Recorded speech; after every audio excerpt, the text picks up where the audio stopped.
Hello everybody and welcome to the second annual WildWeiler Award of Excellence Presentation Extravaganza. The WildWeiler Award of Excellence is an award that I, WildWeiler, bestow upon things that I believe are deserving of an award.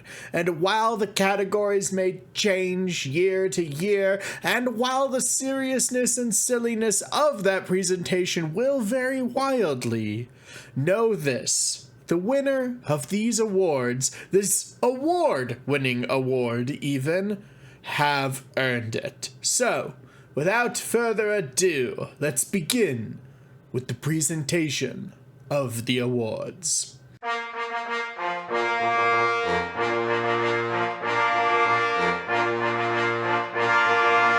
The first award of the evening in this second presentation of the WildWeiler Award of Excellence is, of course, the Sequel Award. A good sequel, as we know, is based off of a good original, but that isn't always true. Most importantly, though, a good sequel always gives you more of a good thing without ruining it. I'm thinking Warcraft 2, Uncharted 2, but definitely not Speed 2: Cruise Control, or Deuce Bigalow European Gigolo. But that second one is the case of where the first thing was bad and then the sequel was just more bad, I suppose. I haven't seen either. For this award, I am sticking strictly to the second item in a series. And luckily this year delivered a number of sequels that I have deeply, deeply loved. Our two nominees for this prestigious double sequel award are Stalker 2, Heart of Chernobyl, and ignore what I said, I guess, about the second in a series, because this is like the fifth Stalker game, but it's the first one with a 2 in it, so yeah. And our other nominee, Frostpunk 2, the second game in the Frostpunk series if you don't count the board game.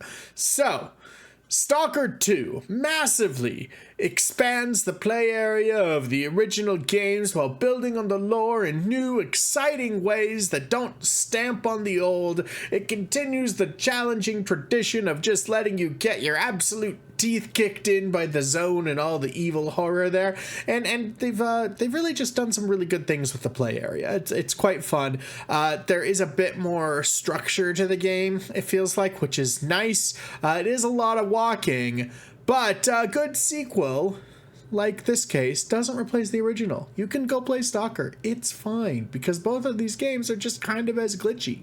Frostpunk 2 took an excellent city builder game and went in an entirely new direction, adding an entirely new dimension to it, moving you from placing individual homes to building districts and managing population at mass. It's great. It's great. It's a really good evolution on a solid base. It does everything you want in a sequel game, which makes it a very close match this year.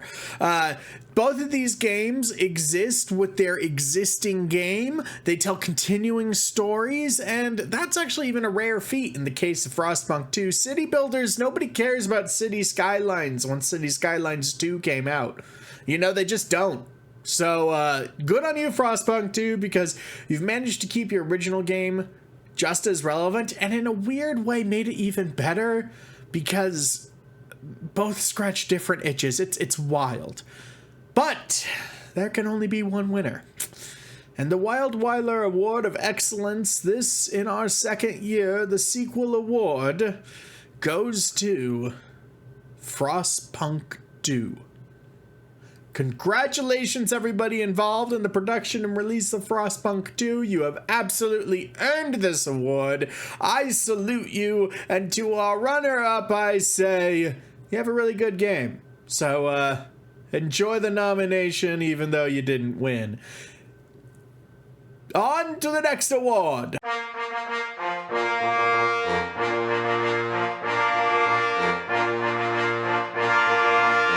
I watched a lot of movies this year, and while it would be easy, any producer slash writer slash presenter could give a Best Picture award, I won't be doing that because I watched many movies which fall into many categories. You've all seen the categories. We've talked about the categories. Well, this year's category is Best Movie to Watch with Friends. The WildWeiler Award of Excellence for Best Movie You Can Watch with Friends is a tight crop. Now, I have narrowed this down once again to 2 nominees. They are Jennifer Lopez's robot movie, Atlas, which was fun and just it's good to see J-Lo making robot movies.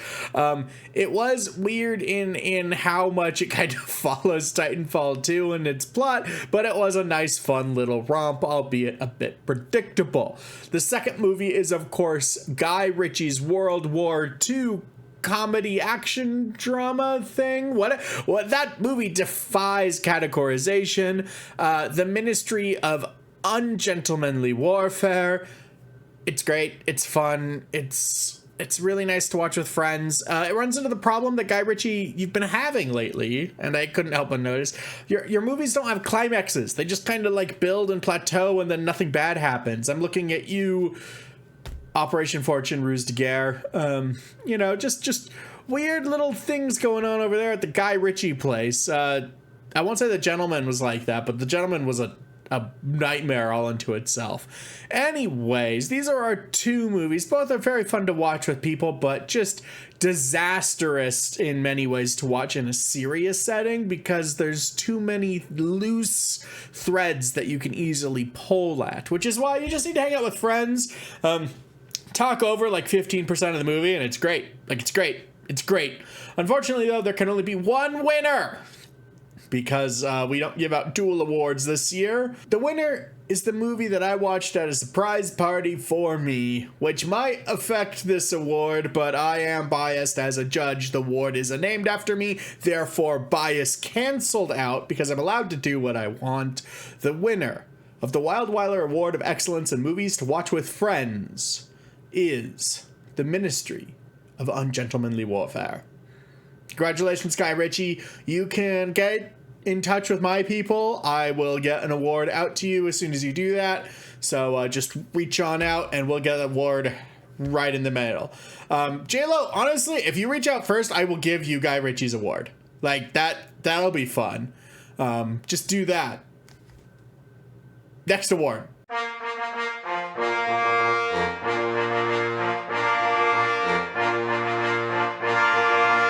The internet is freaking amazing, honestly.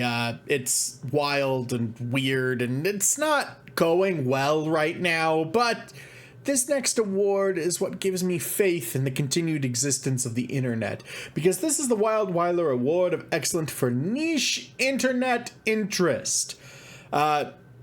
Because I didn't know what else to call it.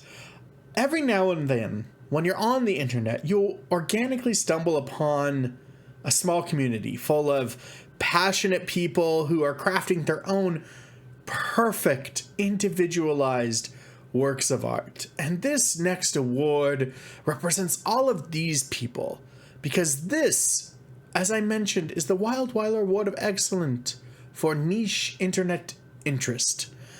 Halfway through the year, I stumbled very organically into a thing that I believe is called the Lunar War. There appears to be a bunch of small little internet communities making their own fan fiction. It's not even fiction, it's just fiction. They're not fans of anything other than this collective fictional idea that what if World War III happened in the late 80s, early 90s and was centered around like war and space?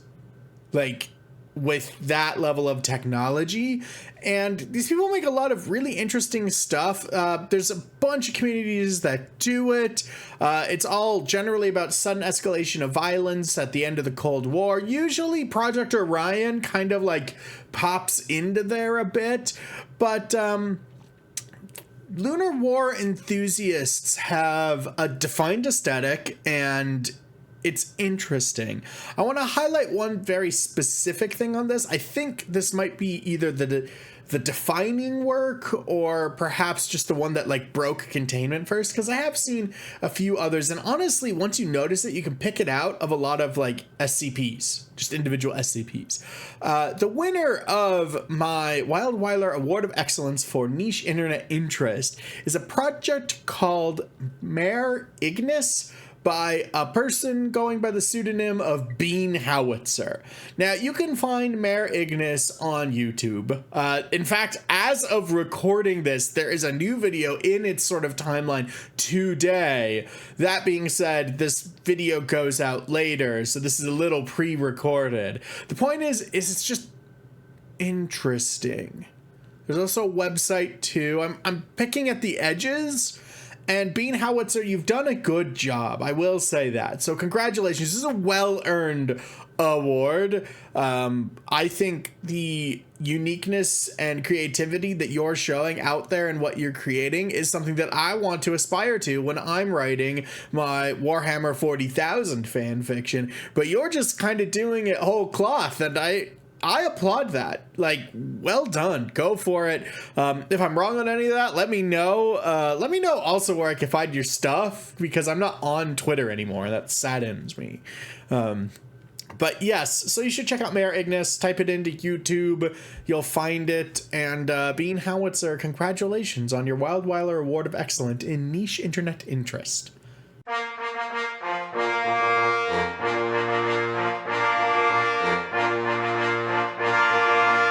It has been a long year, friends, which is why we have come to our final award in the 2024 WildWeiler Award of Excellence Presentation Extravaganza.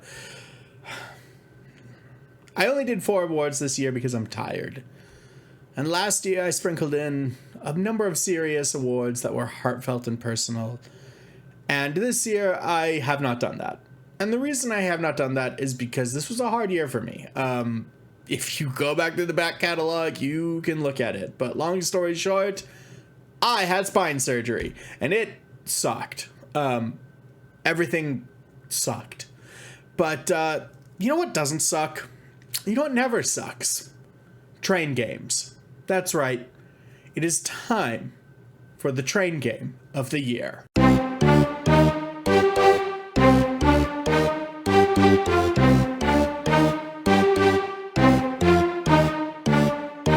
The WildWeiler Award of Excellence in Train Game of the Year can only go to one game. There was only one train game that absolutely knocked me off my socks this year, and that was Last Train Home. Last Train Home is a real-time tactical game framed around a train journey through Siberia near the end of World War I.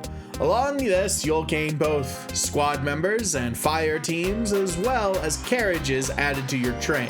Your train functions as a mobile base, which you will need to keep maintained and upgraded, and just a whole bunch of train stuff that works really well. But since most of the gameplay is tactical World War I style firefights, it solves the problem that train games have, which is trains in real life are fundamentally liminal spaces. They get you from one adventure to the next. And in this, the train is kind of like parallel to the adventure, which is really, really interesting and very fun. The Last Train Home is great for people who loved those missions and command and conquer games where you only have like a limited number of infantry and you have to infiltrate places. That is what a lot of the action feels like. It's not turn-based like XCOM. It is very much real time, so there are a few games like it, but not honestly many, and none that do that as well as this does, in my opinion. And like I said, it eliminates the sort of liminal space problem by making the train a mobile base in a way that that one Assassin's Creed game could only really hope to. It's really a well-done combination of things. But most importantly, it really does truly solve the train game problem without being a simulator. So that is why The Last Train Home is this year's winner of the WildWeiler Award of Excellence for Best Train Game. I don't know how you make a sequel because it's a historic game. I just don't see that happening. This is one of those things where I get that you have to make a history sort of game for reasons, but boy, is there like a part of me that wishes somebody would make a game like this, but it just takes place in like Narnia or whatever. You know, maybe not literally. Well, kind of literally, but also not because copyright reasons. But boy, I would love to have a faun or a centaur with a machine gun at some point in time. And Age of Mythology just kind of like, I don't know, doesn't scratch that itch. But that's not the point. The point is you should play Last Train Home. It's very fun. It wins the final award in our presentation this year. Congratulations.